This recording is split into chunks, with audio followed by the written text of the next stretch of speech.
A man was operating a power drill when he suddenly heard a blood-curdling scream. Blood gushed out from the ground as the drill was dragged away by an unknown creature lurking beneath. Before he could react, his feet got tangled in the drill's cord and he was hauled up the mountain, after which everything fell silent. When his co-workers rushed over to check on him, they too met an unfortunate end in a sudden landslide. Jack and John were passing through the area when they discovered that giant boulders were blocking their path. They got out of the car to take a look, and John spotted a construction hard hat on the ground, drenched in blood. They hurriedly tried to escape in their car, but it seemed to be caught on something. Jack floored the gas pedal and managed to break free. Upon returning to the small town, a little girl noticed a strange creature dangling from the back of their car. John used a shovel to remove it and found that its appearance was somewhere between a mutated boa and an eel covered in slime. Jack remembered the gruesome scene he had witnessed at a sheep pen by the roadside the day before, and believed that this type of boa was the culprit.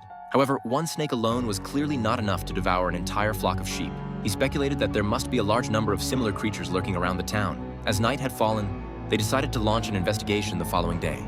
Meanwhile, an elderly couple was camping out in the wilderness. Suddenly, all the lights went out. The old man checked the generator and discovered that it had sunk into the sand and was emitting a foul odor. Just as the two were discussing what to do, the old man was suddenly attacked by an unknown creature and dragged into the sand. His wife desperately tried to save him but was powerless, and could only watch helplessly as her husband disappeared into the sand. Still in shock, a giant boa emerged from the sand. The old woman fled in terror into the car, momentarily feeling safe, but then realized that the car keys were not with her and she could not drive away. At that moment, the car began to shake violently and was dragged into the sand, with the light inside extinguished as well. The next morning, the road was still blocked by giant boulders. Jack and John decided to ride horses into town to seek help. Halfway there, they discovered the elderly couple's camper, but it was empty. In the sand pit next to the car, they found the half-buried car emblem and headlights. Realizing that something was very wrong, they quickly fled on horseback. Suddenly, the horses were startled and stopped moving.